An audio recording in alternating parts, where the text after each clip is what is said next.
Josh from Team Wildeye. Please kindly explain more about Imagine Cup, what it is, and the benefits, and how one can join. The Imagine Cup competition is a global student competition that seeks to to look for individuals and especially students that are solving potential challenges in their communities and in their societies with technology. So it's a student competition, fully hosted and sponsored by Microsoft. And for you to apply to the Imagine Cup, you just go to imaginecup.microsoft.com. I believe the applications for the Imagine Cup 2021 are already open. You can just go and register for the Imagine Cup. It happens in 3 different rounds.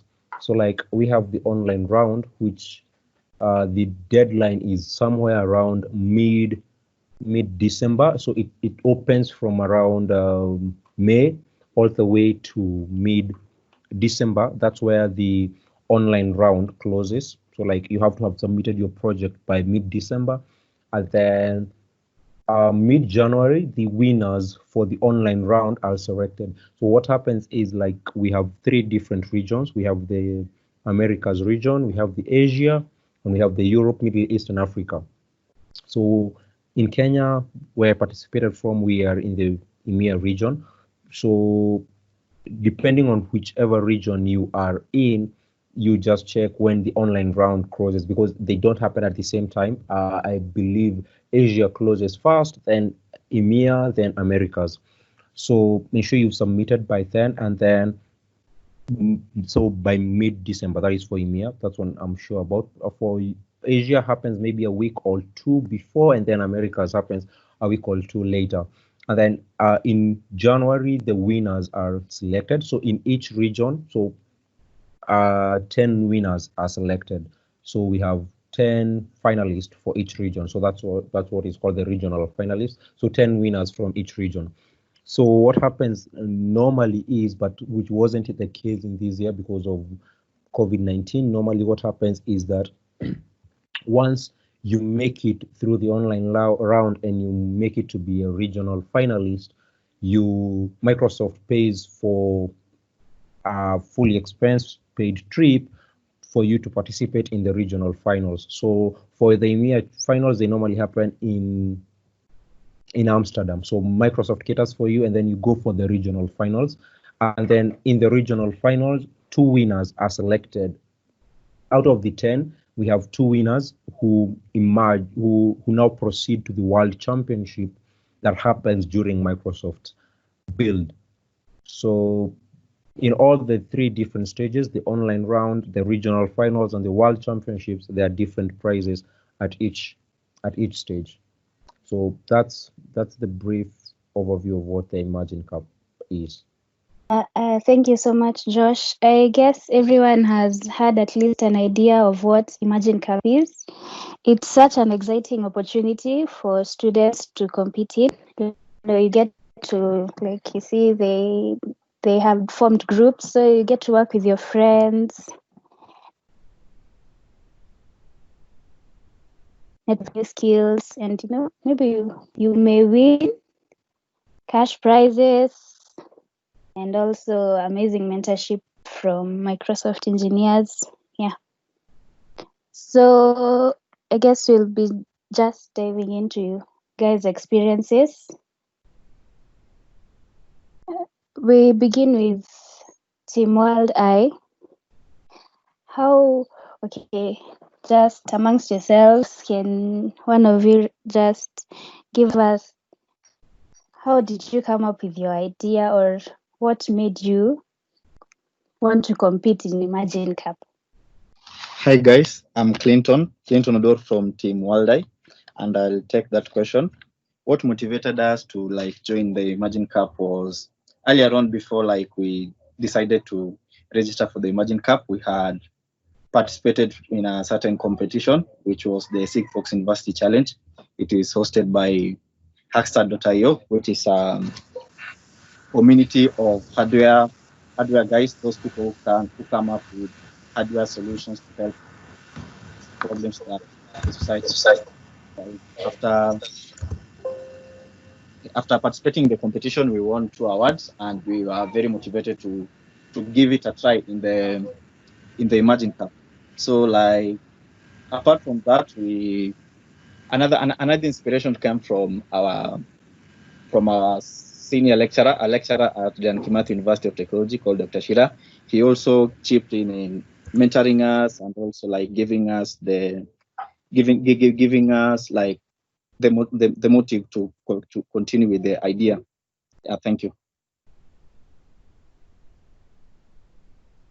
Okay, so thank you so much, Clinton, for your brief and wonderful presentation.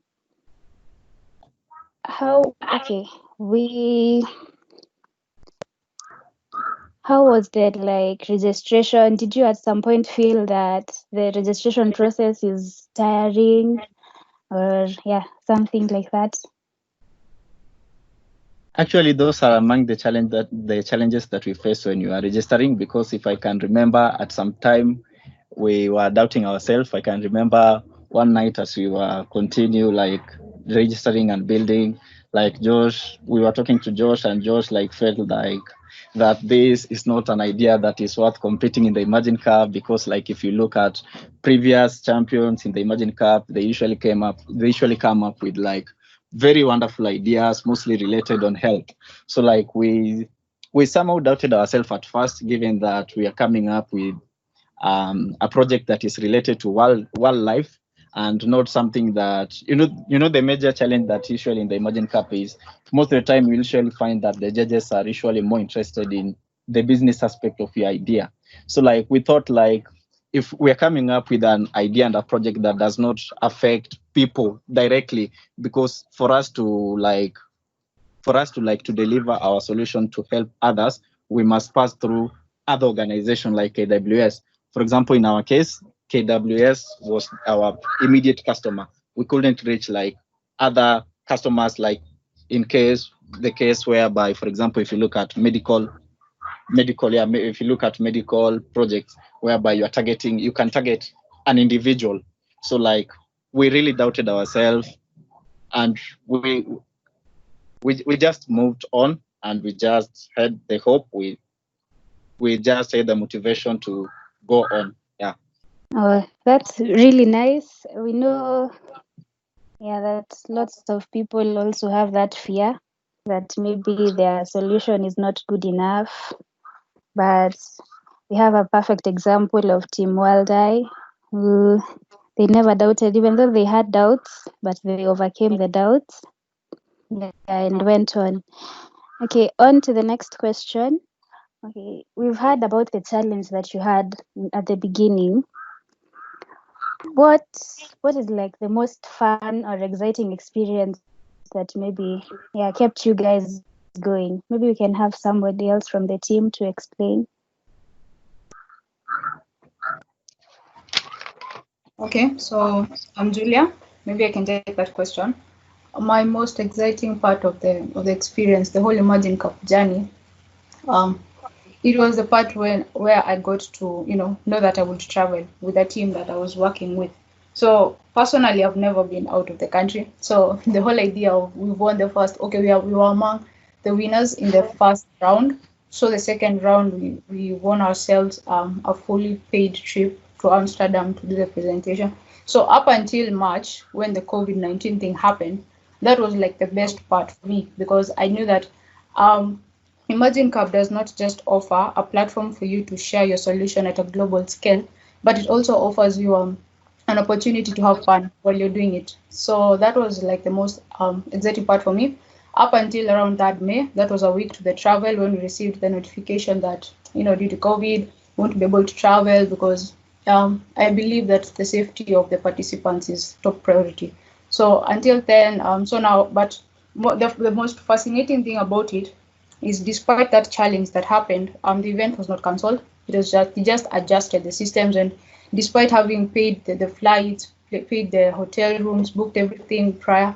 But they just got to switch, and we had a wonderful event virtually. So I think that was the most interesting part for me. Thank you. We're glad to hear that. We are sorry you didn't get a chance to go outside the country, but your chance is still coming. Don't lose hope. Okay, we'd like to get like an overview of your project, the applications, just a deep dive, but a brief one, a brief deep dive to your project. Maybe where it can be applied. Yeah.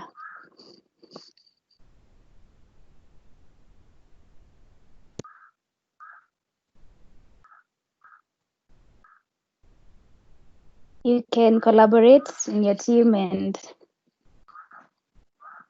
give us an explanation if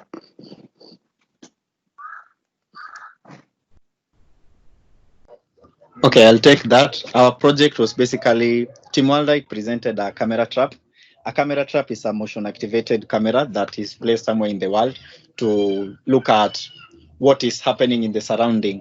So like we were monitoring things like, for example, illegal hunting of animals, whereby you'll find that poaching is one of the biggest challenges that Kenya and entire sub-Saharan Africa we are facing right now.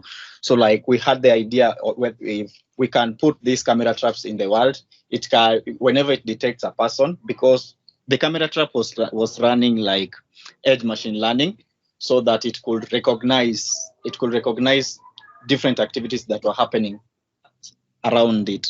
So another thing that we are aiming at solving with the project was to combat this problem of human-wildlife conflicts, whereby you'll find that there's usually a lot of conflicts between human and animals. So you'll find that animals usually move out of their protected areas and go destroy things like maybe farmers' produce, the plants that farmers that have planted, and in such a scenario you'll find that the people will try to protect their belongings, so they'll try and maybe kill the animals. So that is another problem that we're solving. So we were in our case we could place our camera trap around the perimeter walls of the wildlife protected areas, so that if an animal could move out of the protected areas, the rangers could get the notification before like it causes harm to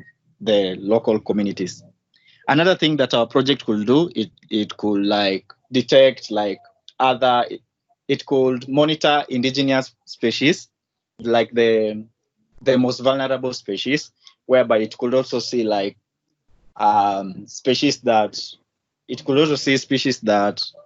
no one else could ever seen. So like it could just analyze if at all the image of the animal has been captured, it could analyze it and tell the rangers that it had seen this particular animal, even though the rangers could not have like interacted with the animal before.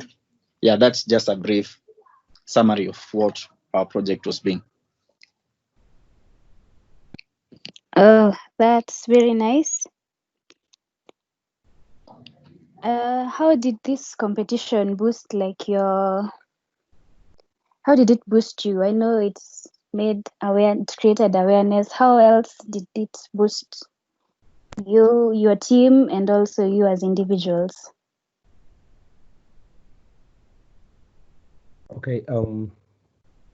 Participating in the Imagine Cup was the dawn of the, all right, or was the beginning of us having Wild Eye as a startup.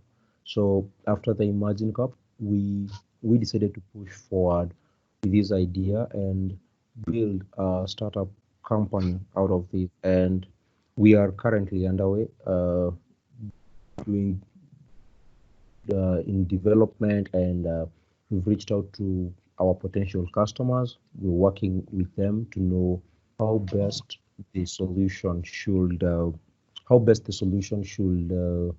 be built, so that it can meet their specific needs. And participating in the Emerging Club also made us understand more on how we can commercialize this, not just doing it.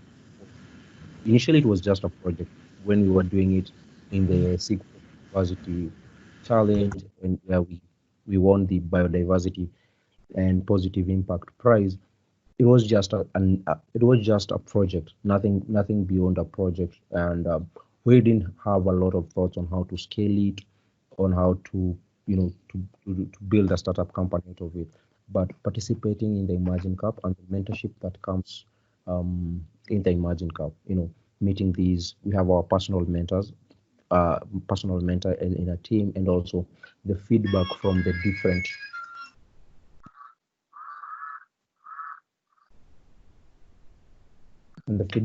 different judges was very beneficial in the way forward or in the next steps for Wilder. And we are very excited that very soon in the coming few months we'll be able to roll out our first version of Wilder into the wild, and the first version of Wilder into the wild, and have it generate revenue for us. So Imagine Cup played a huge role in helping us discover this. And also, the prize from Imagine Cup also provided a starting point. So apart from all of that, the mentor, and that was the key part of the other that boosted us as a team. Thank you very much, Josh. We can't wait for the first version. We are really waiting, and we wish you all the best as you bring it to realization. Okay, just a few more questions for your team. What would you tell someone who really wants to enter Imagine Cup? And okay, maybe they just have this idea, or they don't know how to implement it. They really want to enter into Imagine Cup. Are you like open to mentor young scientists, or something like that? Offer like a counseling session? Okay. One thing I would like to tell anyone else who would like to participate in the Imagine Cup is, as Clinton mentioned, there were times we started planning to participate, or we didn't have the thought of we didn't have we will be participating in the Imagine Cup with Project Wildeye, but we started working on Project Wildeye last year around June, July, so that we were able to submit it for the Sigfox Challenge in August. But early 2019, we wanted to participate in the Imagine Cup, just myself and Clinton, with a different project completely. It wasn't Wilder, it was just, and so like even when doing the Sigfox University Challenge, at the back of our mind was like, okay, we're going to finish the Sigfox University Challenge, and then the project we had some times back, we're going to do it. But we realized we didn't have enough time to implement the earlier project, and so we just tried to go with Wilder. And it wasn't once or twice, it was quite severally we felt like, okay, this is just a very simple project. This is just like one of the simplest projects that has ever been presented in the Imagine Cup, and we didn't feel like it might take us to the regional finals, and also make us become among the first runners up in the Imagine Cup. So what I'll just like tell you, as long as you have that idea you're working on, and you believe it has an impact in your society, because while I did have an impact with our local communities, go ahead and register it. Sometimes it's your passion that shines through. It's not really the tech, but thank you so much. Okay, we have seen you guys. You've been featured in magazines. I personally saw one where you've been featured in your campus magazine. How does it feel like when you're walking around school and everybody knows those are the winners? Or does it have any other impact to guys around you, or how people treat you?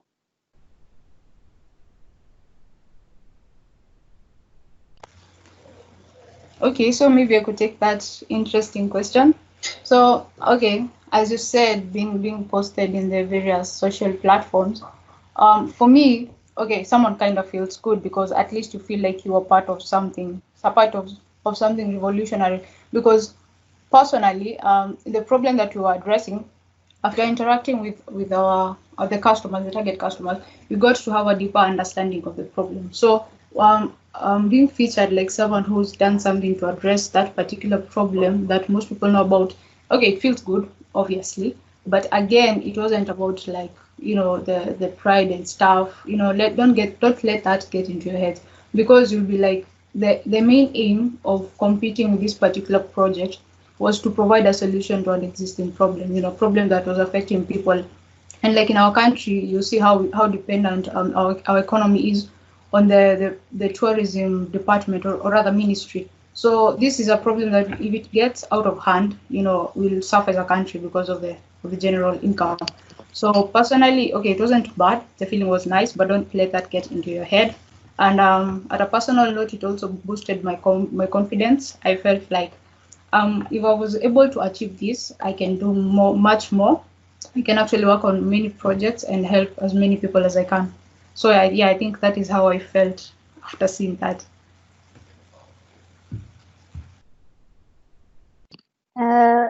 Clinton, would you mind sharing your experience as a winner, or and how it has impacted the guys around you?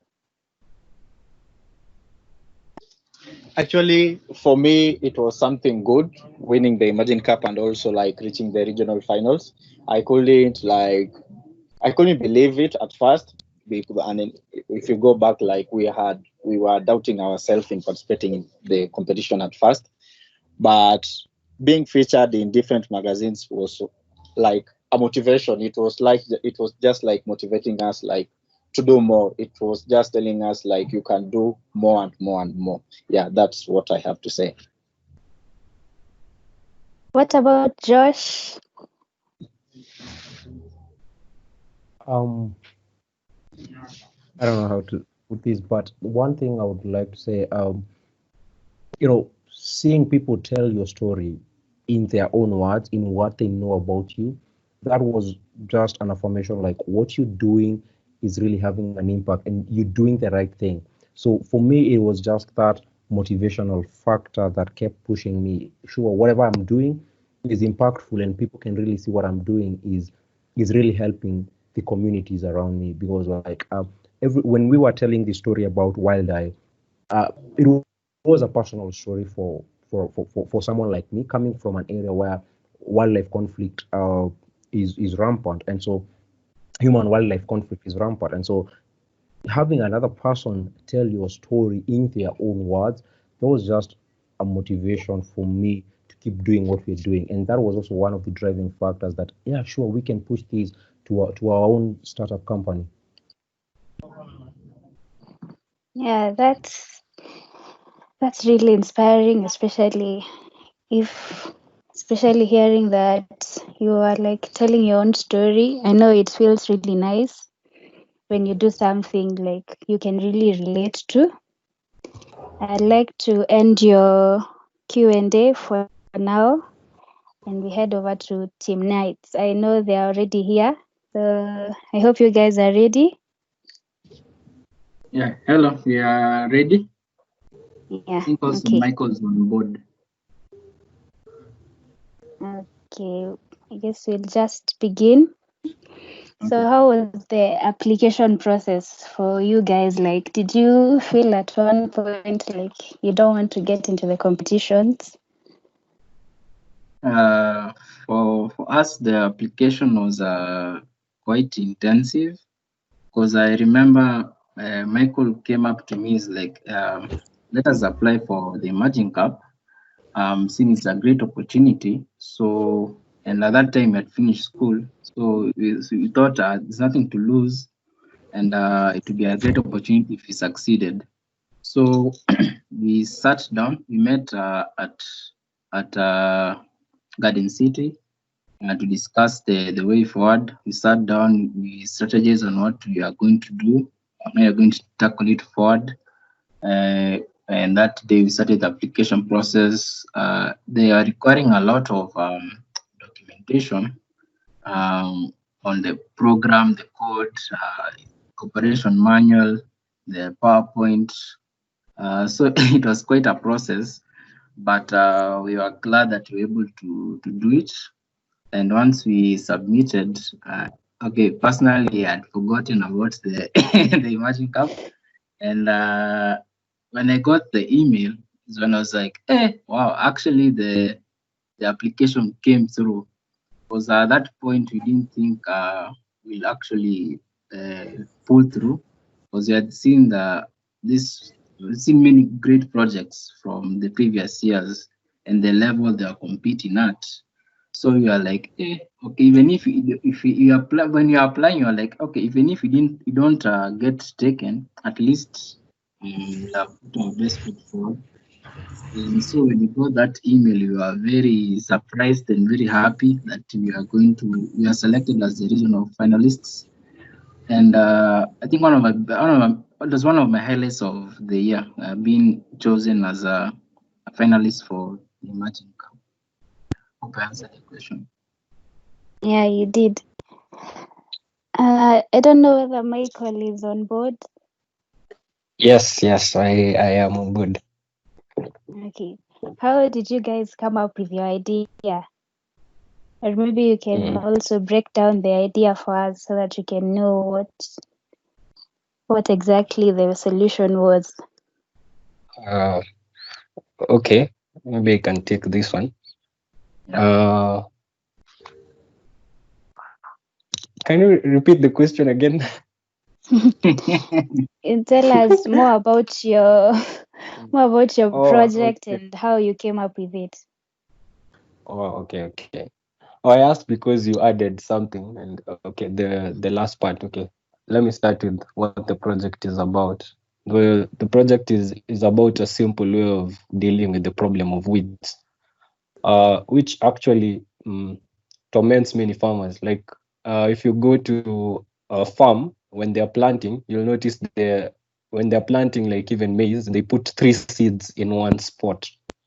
That's because the farmer knows that if he puts one, chances that it will make it it will go the whole process and be a full maize that can be harvested. It's a big gamble, and that's mostly because of weeds. So that's why they put 3-4 seeds in there, and actually that even breeds another problem, because now if they all don't die, then they will be competing. They will be weeds for weed. They will be weeds themselves because they'll be fighting for scarce resources. So it's a simple way of doing that. It's a small robot, making it very affordable vis-a-vis the big machines that have to use herbicides, which are environmentally not friendly. Even I think now you can't use some herbicides if you want to export your foods to other countries. And truth be told, I don't want to go to a farm and start farming. And I think I represent many youth when I say that. So, yeah, so this was just a way to make sure, because food is essential, no matter how much we want the white collar jobs and whatnot, food will still be important. And if it's not being farmed somewhere, then we'll definitely suffer as a people. And so this was just a way of trying to make that affordable. So it's a small robot that just uses artificial intelligence to navigate through the farm, and in the process uproots weeds. It has a robotic arm, and it also has an attachment that is dragged along as it moves. So these are enough to effectively remove all the weeds in the farm. So yeah, it has a camera as a sensor to know where it is going and if it's a weed or a crop. And it does this automatically. It does not need help. Just place it the right place and start it. And it's simple as that. So how it came about, I think it's a small. It has been a process. If Ken can agree with me on that, it has evolved through a lot of things. It's been quite a process. Yeah, it has been quite a process. So I can't say how the idea started exactly, but how it started is by looking at the problem. Like, this is our solution. That the weeding bot is actually a solution because it was born out of the problem. And I remember when we were starting, it didn't look even possible to be done in the first place. Like, yeah, it looked crazy, and it working disappointed a lot of people. I'm glad it did. And yeah, so it came from the problem, and it kept evolving because you realize maybe you haven't you've not solved the problem completely, so you have to look at the problem in another way and the solution in another way, while still having constraints for materials, considering you're in Kenya, and some, let alone the price, some things even don't come to Kenya. You have to find a way to reroute them because but yeah, and Microsoft gave us an opportunity. Actually, their cloud platform Azure is good, and anybody who wants to do anything with AI should look at that. The cloud platforms are really helping. I have not worked with any other cloud platform apart from Azure, but they make using AI very simple. Because at first I tried without cloud platform, and training it was a big issue. Like, it was, yeah. So, have I answered the question? I think I've spoken too much. Yeah, you've actually answered even many more questions, Oh, I'm sorry. but it's okay. It's okay. So I guess this competition was really exciting for you guys, considering that you even forgot about the application. So what was like the most exciting part of this competition for you? Okay, let me just say my part. I think Michael can say his part. For me, at first the most exciting part was going to travel to Netherlands. So that opportunity to travel, and Microsoft has catered for everything: flight, meals, accommodation. So it was like a dream come true. I think that email, I think I read it like 10 times just to make sure it was actually saying the right information. Because when I finished school and I was applying for jobs, so I used to get so many rejection mails. So I thought at first it was one of those rejection mails from Microsoft. But when I read it like that, like the fifth time, I was like, hey, actually I've been selected to participate in the emerging cup. Yeah, I was very happy. So that was one of the happiest moments for me. And also being selected as a regional winner. I think we were very excited at that point because we didn't expect to win the competition, come that far from the thousands of teams across the world to be selected as the finalists, and then now you win the competition. Team come true. I think Michael took him like a whole 5 minutes to process that we had won the competition. And also the growth that I was seeing when you are interacting with the mentors, because each week is different. So you get to work with the mentors, they teach you the business model. So every week you are improving. So by the time you are finishing with the mentorship, you see you have grown so much, you have learned so much that you didn't know about the business model, the business aspects. For me personally, I was more into the tech aspect, but when it came to the business model, I was pretty blank.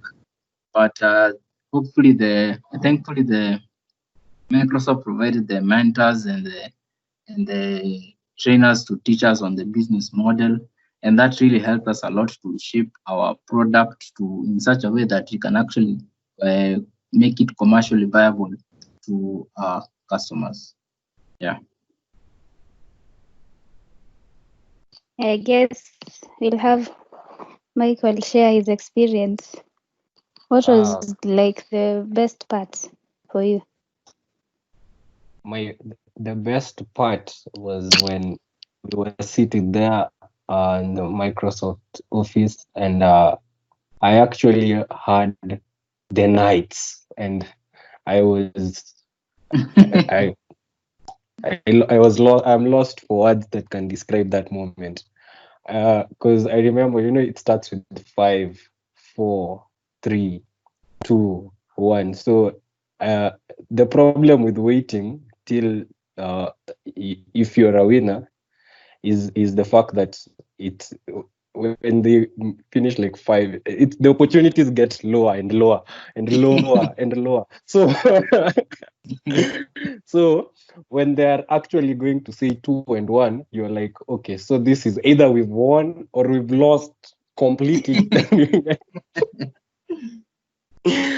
And we had invested so much, like so much time, so much money, and we were like, so in that, like it's just few seconds, but it's like a whole hour. You're thinking, you're like, wow, so this is it. Yeah, and so that moment I had the night, I was wow, like it made I knew like all this effort has started paying off. Yeah, so that was the most exciting part. I don't want to think about the travels because it didn't happen, so they're not exciting. But at least you had assurance that maybe you are going to travel. Mm. No, we didn't get visas. While I had visas, we didn't have visas. The guys at Netherlands decided that these guys look like they won't come back to Kenya. So, yeah, yeah. I don't know if Ken didn't want to come back, but me, I don't want Netherlands. Maybe states I might have refused to come back, maybe. Yeah.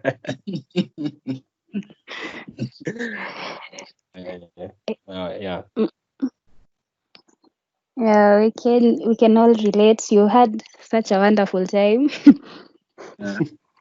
Sorry about Corona. No. It has disturbed all of us. So it's like it's fair in its unfairness.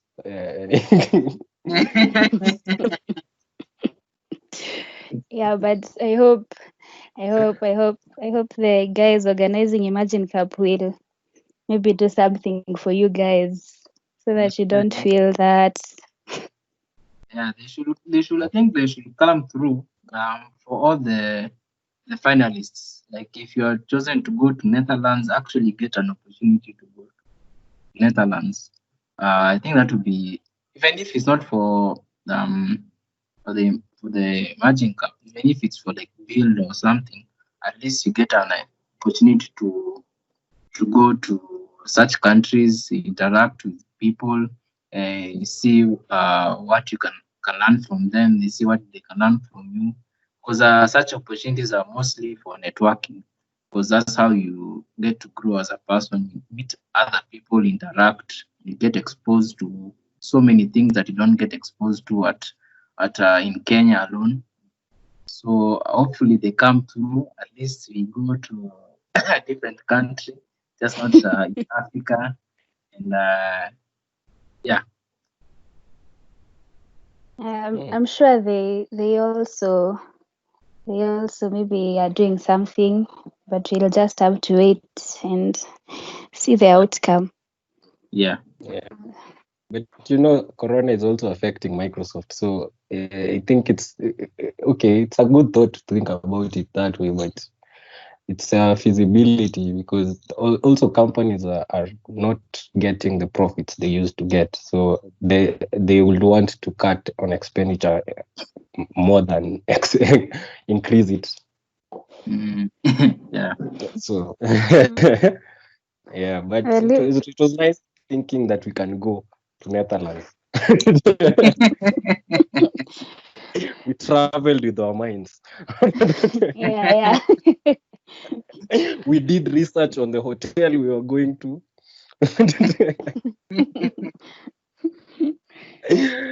We looked at the beds, we looked at the rooms. Yeah. Yeah, but maybe in future, yeah? In future you'll get the chance to go Yeah. maybe to that. Yeah. Oh. So like I saw you guys already have a website. Yes. So are you like, what are the future plans of your project? Are you planning like, okay, I saw you advertised. If anyone wants the application, maybe you can tell us more about that. Our future plans. Yeah, future plans of the project, how you plan to market it, and maybe, okay, there are many farmers who don't know about the project. How are you planning to reach them? So currently we are now waiting for the parts. There's some parts we had ordered from Amazon that it took like 3 months to get here. So we're waiting for those parts to actually get here. We do the necessary upgrades for the weeding robot. So by the time you're actually going to the farm, you have the best version of the robot in our hands. And we plan on doing a pilot program with a few farmers to see how the robot behaves on the farms and also to get the feedback from the farmers. We have had many people uh, reaching out to us wanting the robot on their farms to see how it will work. So we are going to get in touch with them once we do the necessary upgrades. As for the marketing, I think we can continue working with these media houses. We have a good rapport with them.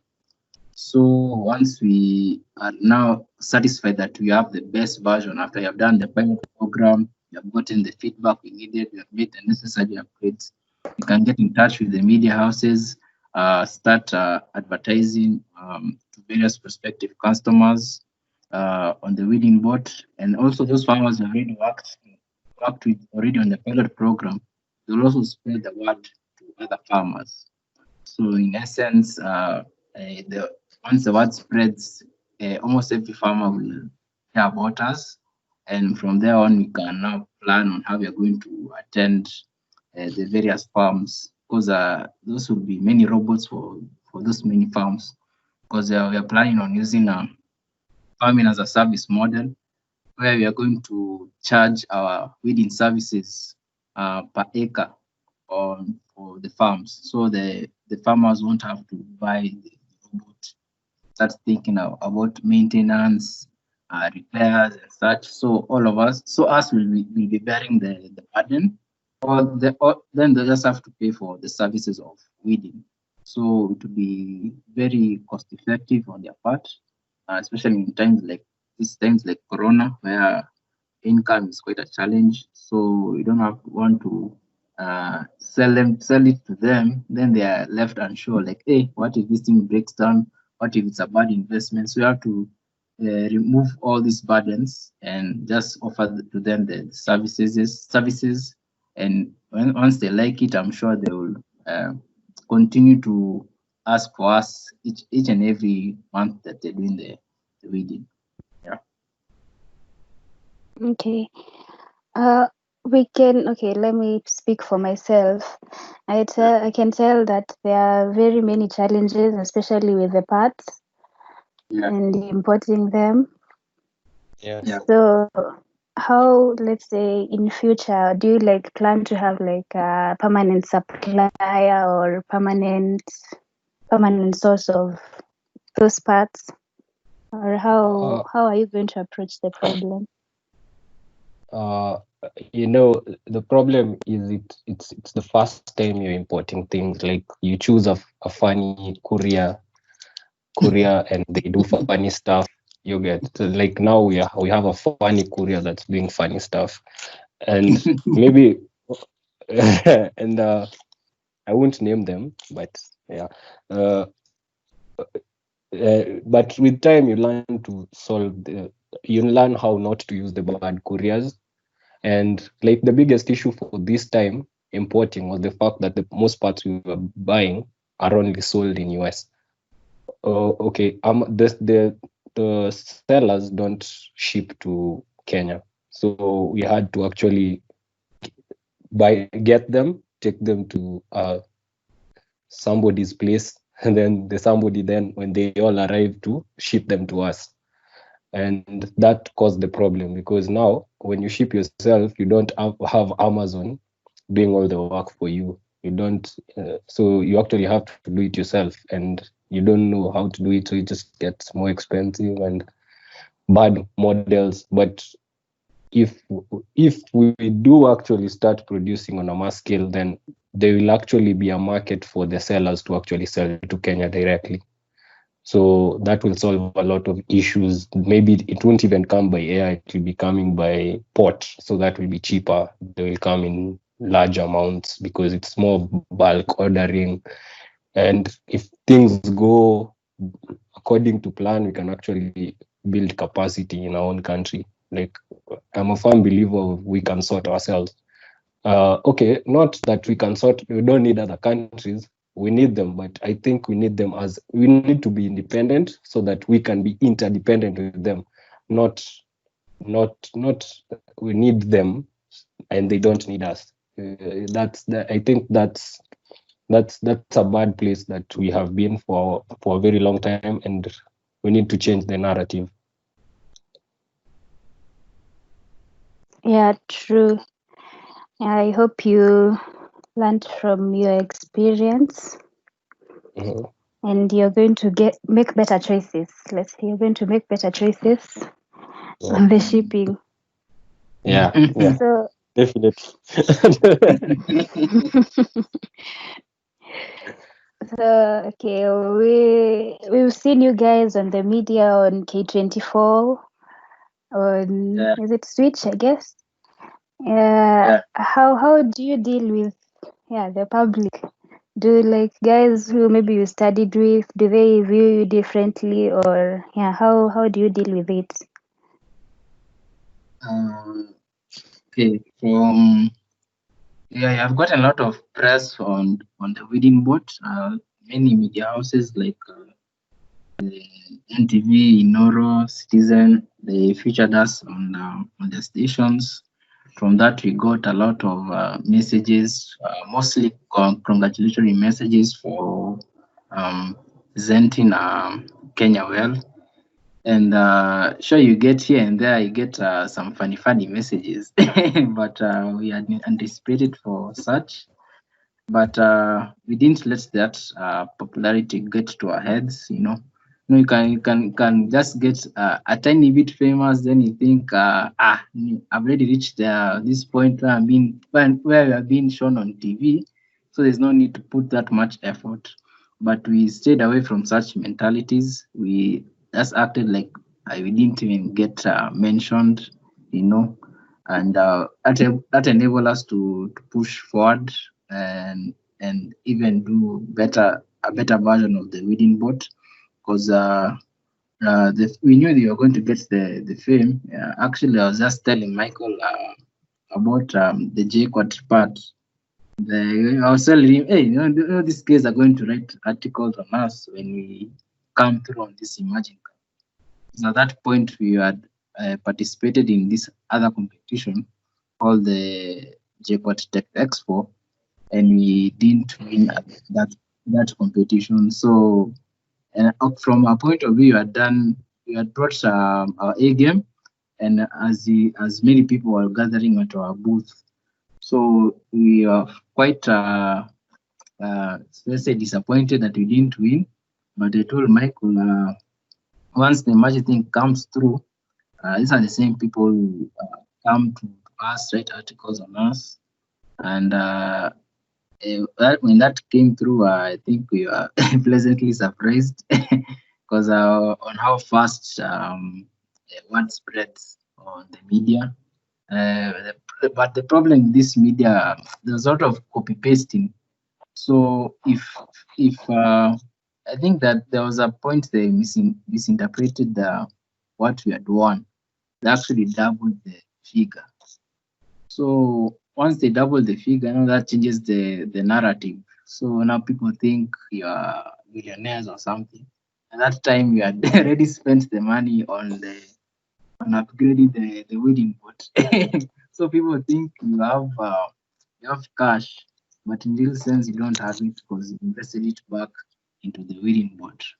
So you start getting some funny messages, but all in well, we're still thankful to God to come this far, to be recognized for our efforts, and yeah, we are happy for the progress we made. Thank you so much. So are you guys like open to mentor young scientists or young engineers, or on like similar young scientists to have similar projects, similar ideas? Okay, personally, I won't rope Ken into my thoughts. So for me, I don't think I have reached a level to be a mentor. I still have a lot of things I want to grow, and if I mentor someone in the state I am in, because I am also growing. I'm in a stage of growing. I'm at a place I'm the one needing a mentor. And if you mentor somebody while in that stage, then they might think you're helping them, but in the truth, you're actually messing them up, because they will learn. They not just, when a mentee looks at a mentor, he doesn't see somebody who's also growing. That's how it is. Like in a class, the teacher should know everything. At least, okay, people learn even what you don't say. And while you're growing, there's a lot of what you want to do and what you're doing. They they are two different things. And you're growing towards what you want to do versus vis-a-vis what you're doing currently. And doing there is doing a Imagine Cup or any other competition, or not even a competition, just doing life takes more than just like Imagine Cup was not just expertise on the robot. It was a lot more, and it's actually what you learn is people buy you. People rarely buy products. People buy the company. People buy who's selling the product, and it means there's some things you do that you don't think matter, and they matter. So for me, if I mentor somebody right now, I'm just messing them up. But what I can do is I can help them solve problems. Like if somebody wants to, how do you operate this? How do you do this? How? Then I am open to answering those questions and helping them out to the best of my ability. But as a mentor, I think I'm the one needing a mentor.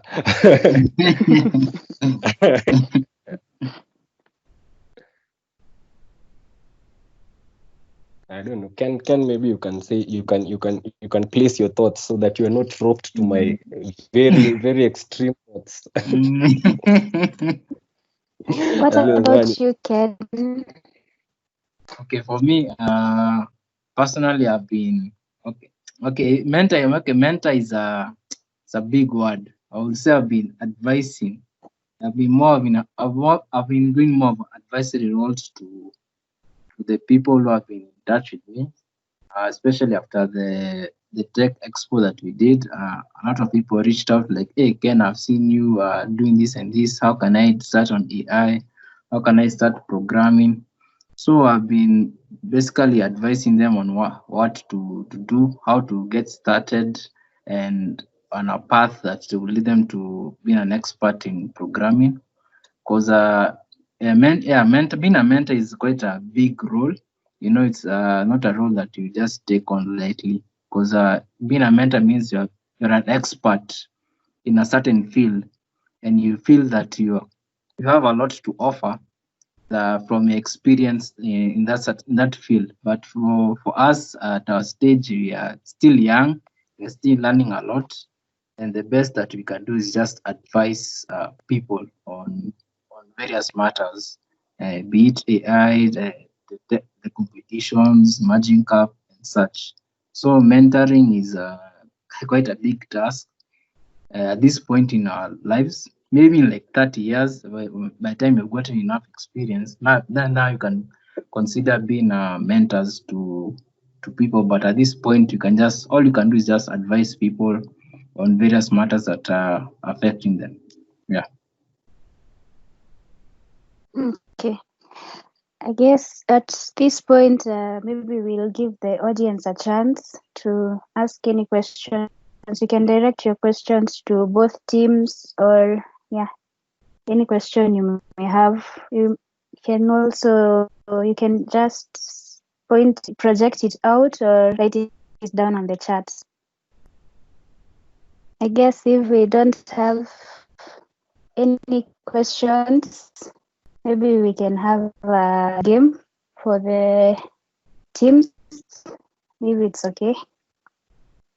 Yeah. We can give it a try. Okay. So it's just a very informal, not very formal game, but I hope you guys will enjoy it. So who's the most active in your team, Team Wild Eye? We begin with you. Joshua Ndemenge.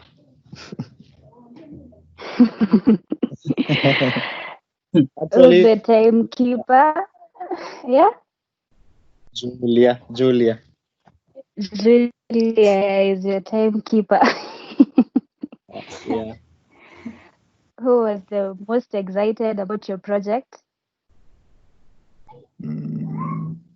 I was excited. I'm not sure whether I'm also sure the rest were excited. I guess Julia can chip in.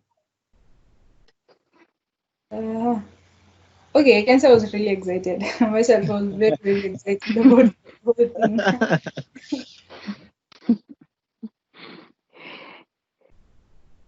Okay, who is your encourager? Who is the one who tells you, yeah, we can still do this? Josh.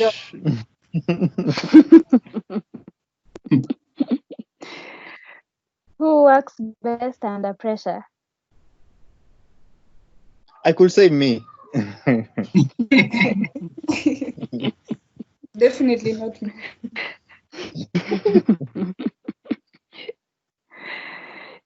Again, the last question.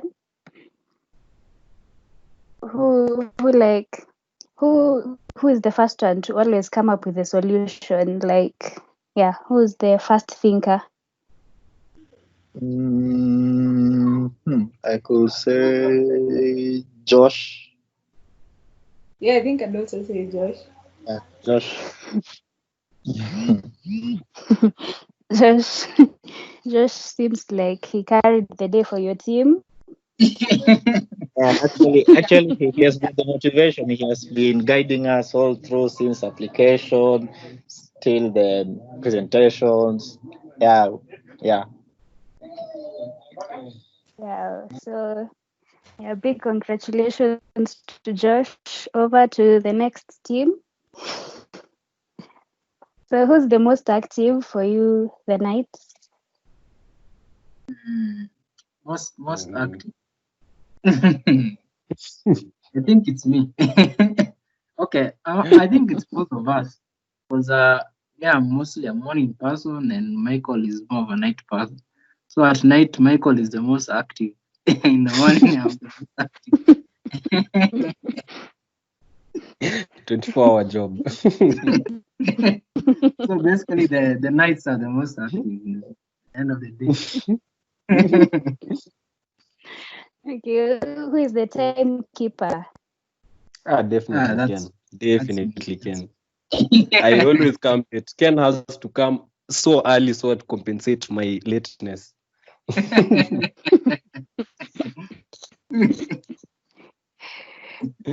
Who was the most excited about Ken. about the competition.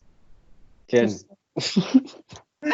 Yeah, 'cause at that point, we were both in this place doing internship, and we were very, very bored. So when the Imagine Cup came through, I was very excited. At least now get out of that place and actually do something exciting. Ken was like, I'm quitting. Nico like, what? Like you don't need to think this through. I mean, Ramande could quit.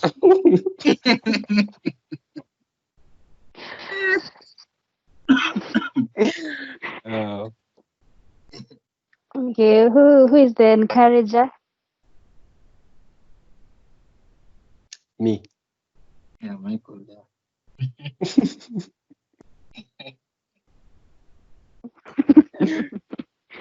And who works best under pressure? Me. I always go to things late. So if I am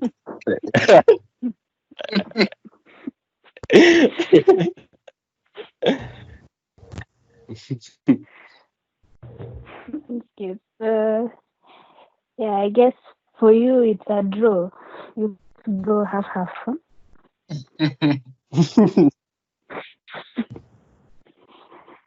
Okay, so I Yeah. guess we are almost ending the session. But before we do, I guess it's best if you guys like tell us what you do. Yeah, like the course you took or career path you're taking from both teams. Maybe we start with Team World Eye.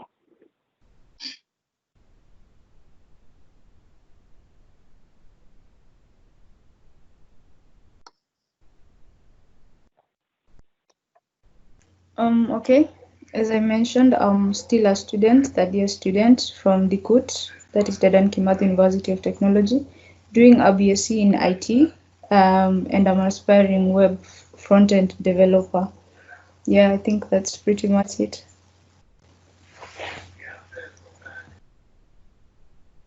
So for me, I'm too a student at the Kimathi University of Technology, a fourth year undertaking Bachelor of Science in Electronics and Electrical and Electronics Engineering, and a tech enthusiast, mostly interested in IoT and AI. Thank you. Josh, if you Yep, I'm an electrical and electronics engineering student at Dedan Kimathi. Interested in artificial intelligence and much in electronics, more of silicon engineering. okay, that's really cool for you guys. I know we are expecting like more things from you. We know we have great dreams there. Yeah, and we wish you all the best. For team for the night. Yes, something about yourself. Hello, Ken. I was doing mechatronic engineering at the University of the Jomo Kenyatta University of Agriculture and Technology. I finished last year, and I'm currently jobless, but hopefully still working on the weeding bot and making the necessary upgrades to see how far we can go with this, and looking for the best in future. Yeah.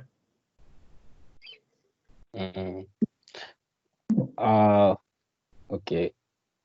First, I wanted to actually congratulate Joshua Ndemenge. I saw alikuwa he had something some pitch he had an opportunity to talk kwa bill. So congratulations, Joshua. I really wanted to get to say that. What I plan to do, okay, I'm actually very picky about jobs that I want.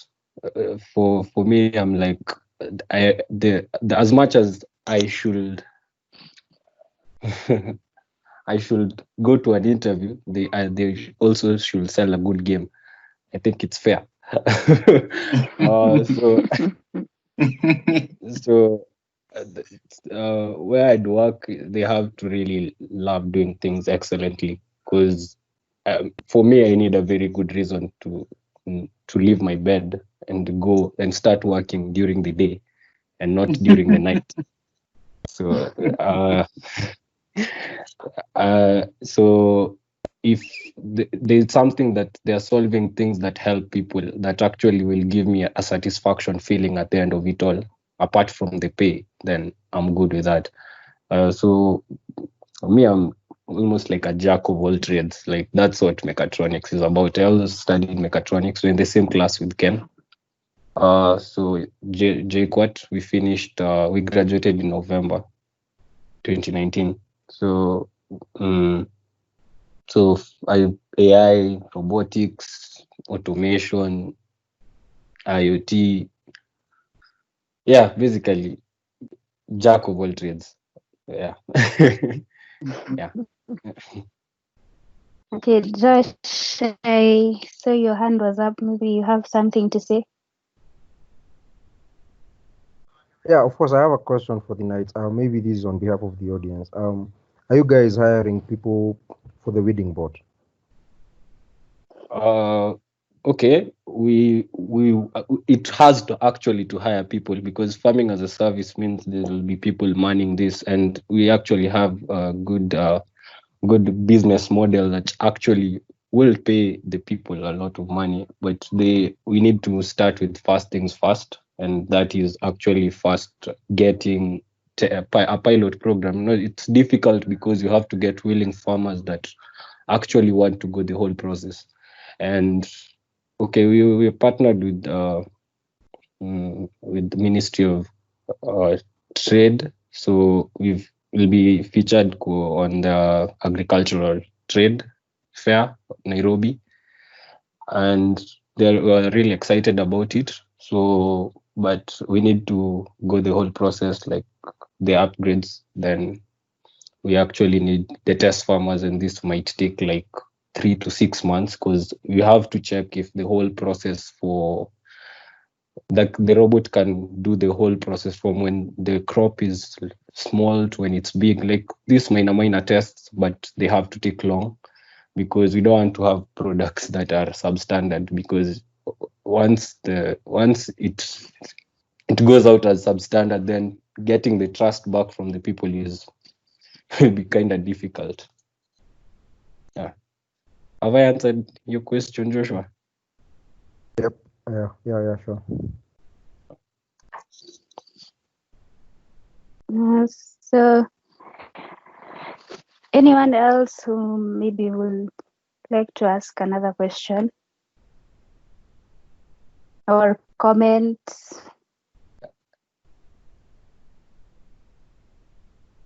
Yeah. Okay.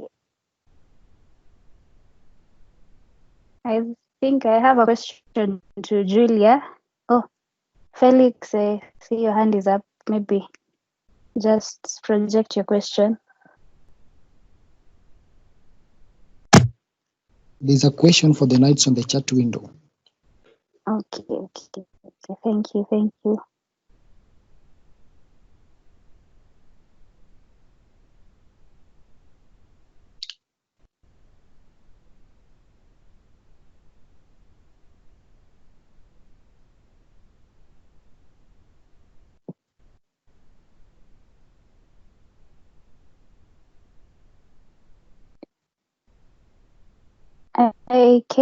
I can't really view it from my side. I think I'm having connection problems. Maybe you can just project it for them or for everyone to.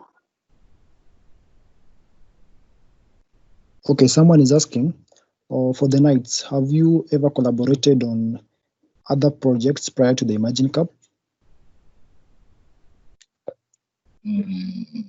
Collaborated on other projects.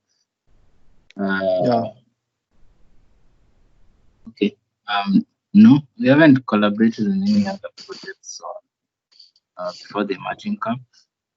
But because the winning board that brought Michael and I together, so we joined hands to embark on this Imagine Cup journey. But before that, maybe the small projects in class, those small assignments that we used to have in university, but nothing major for the Imagine Cup. We actually did the project with Ken at internship. Maybe he doesn't remember. Oh, yeah. We did an IoT project with him Oh, yeah. for a while. Ah, yeah. Yeah, we had done when we were in internship, we had done there's this project we are doing for the client. It was a vending machine which was dispensing tampons for young girls in high school. I had completely forgotten about it. So yeah, I had worked with Michael on that project.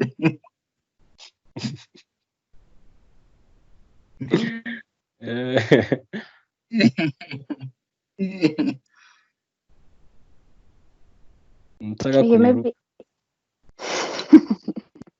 Yeah. maybe also may ask Team Wild Eye whether they had done a project before Imagine Cup together, like as a team.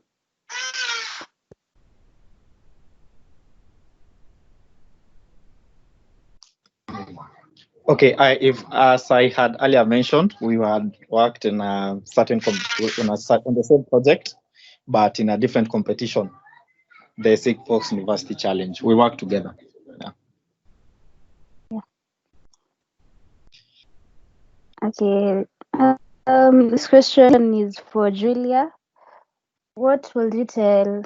Okay, as many of you have noted, Julia is the only female who competed from Kenya, in the competitions.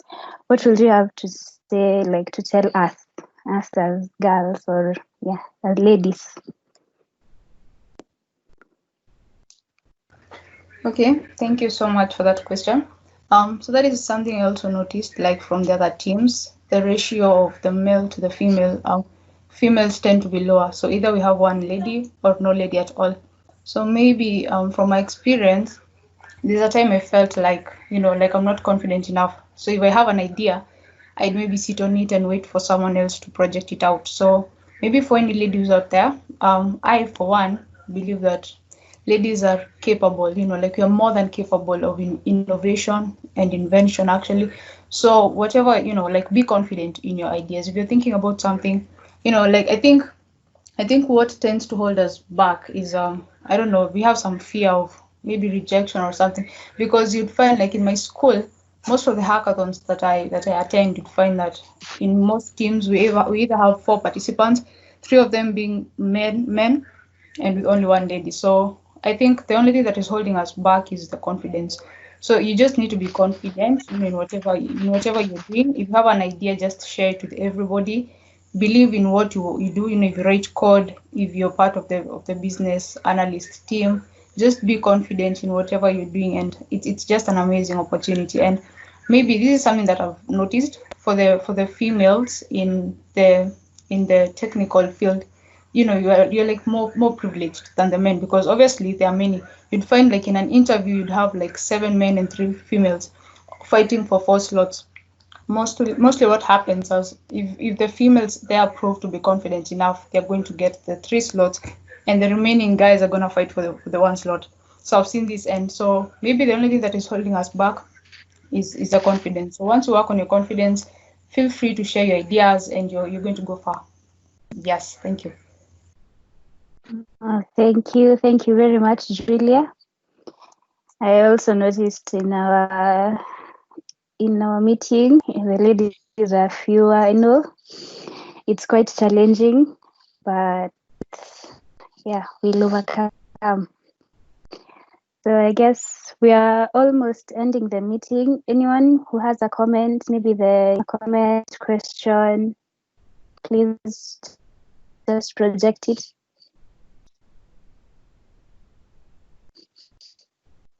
Okay, if there is no comment, I guess we'll just have the guest share their social media platforms, or yeah, then we can just end the meeting.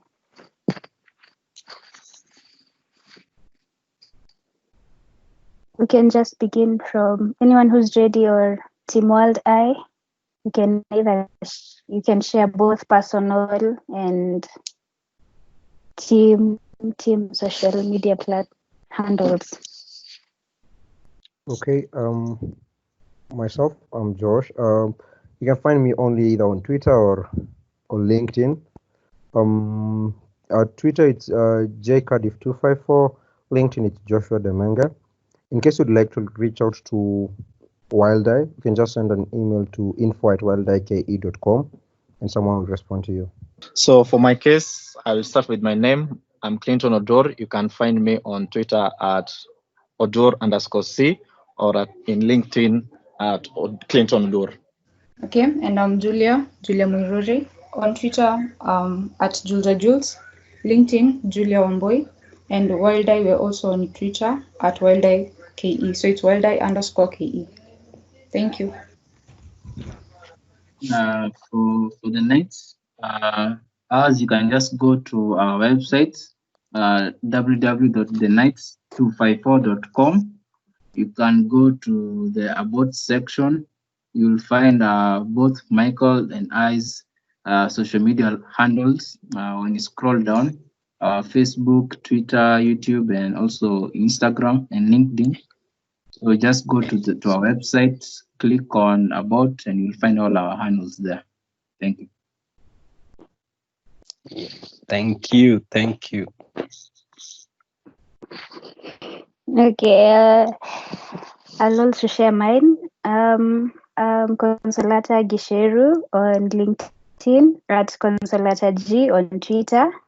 Yeah, and this is the first series, the first session on a series called Tech Tour Saturday. Yeah, so watch out for more exciting things. If maybe you have a question or need any clarification, you can reach out to me. Yeah. So thank you so much for attending. Thank you for your time. Yeah, have a good day. Thank you. Yeah, thank you. Have a nice day too. And be a Wild Eye. Thank you, Team Knights. Have a nice time too. And thank you for having us. You're welcome.